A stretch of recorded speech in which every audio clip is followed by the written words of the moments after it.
Shooting നടക്കുന്ന സമയത്ത് തന്നെ ആരും തമാശകളൊന്നും പറയില്ല. അപ്പോൾ എല്ലാവരും സീരിയസ് ആവും. ബാക്ക് ടു വർക്കാണ്.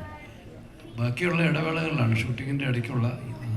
അന്നൊന്നും ഇന്നത്തെ കാലത്തെ പോലെ എല്ലാവരും ഷോട്ട് കഴിഞ്ഞാൽ കാരവനിലേക്ക് പോയി മാറിയിരിക്കത്തില്ല. നമ്മളെല്ലാവരും മൊബൈലില്ല. അപ്പോൾ എല്ലാവരും നമ്മൾ ഒരുമിച്ചിരുന്നിട്ടാണ് ഓരോ ഷോട്ടിൻ്റെ ഇടവേളയിൽ ഞാനോ ക്യാമറമാനൊക്കെ ആയിരിക്കും കുറച്ച് തിരക്കിലുണ്ടാവുക. ബാക്കി ഇവരെല്ലാം വളരെ നല്ല രീതിയിൽ അതിനെ തമാശകൾ പറഞ്ഞു. പ്രത്യേകിച്ചും മണിയും ജയറാമൊക്കെ ഉള്ളൊരു സെറ്റിൽ എപ്പോഴും ഇങ്ങനെ തന്നെയാണ്. എനിക്ക് ഓർമ്മ വരുന്നത് അവിടെ മറവത്തൂർ കനവിൻ്റെ ഒരു സക്സസ് സെലിബ്രേഷൻ അവിടെ നടന്നിരുന്നു. അപ്പോൾ അന്ന് രാത്രിയിൽ നടക്കുന്ന ഫംഗ്ഷനിൽ ജയറാമും മണിയും കൂടെ ഒരു പ്രാങ്ക് പ്ലാൻ ചെയ്തു. അവർ തമ്മിൽ ഭയങ്കര വഴക്കിടുന്നതായിട്ടും അവസാനം അവർ അടിയുടെ വക്കത്തെത്തുന്നവരായപ്പോഴത്തേക്ക് ഈ പെൺകുട്ടികളെല്ലാം പേടിച്ച്, ഓർമ്മയുണ്ട്, ഇവരെല്ലാം പേടിച്ച് കരയാൻ തുടങ്ങി. കാരണം അവർ തമ്മിൽ ഇപ്പോൾ അടിക്കും അങ്ങോട്ടും ഇങ്ങോട്ടും അത്ര സീരിയസ് ആയിട്ട് അവരൊരു ആക്ട് ചെയ്തു ആ പ്രാങ്ക്.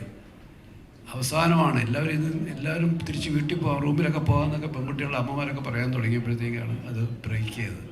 അങ്ങനെ ഒരുപാട് പിന്നെ നമ്മളെ സംബന്ധിച്ചോളം ഒരു എന്താണ് എല്ലാവരും പറയുന്ന ഒരു ഫാമിലി വെക്കേഷനാണ്. സിയാദിൻ്റെ ഫാമിലി, എൻ്റെ ഫാമിലി, അങ്ങനെ എല്ലാവരും അവിടെ ഉണ്ട്. ഈ കുട്ടികളോടൊപ്പം തന്നെ അവരെല്ലാം കളിച്ച് നടന്ന് ആഘോഷിച്ചൊരു ഞാനൊരിക്കലും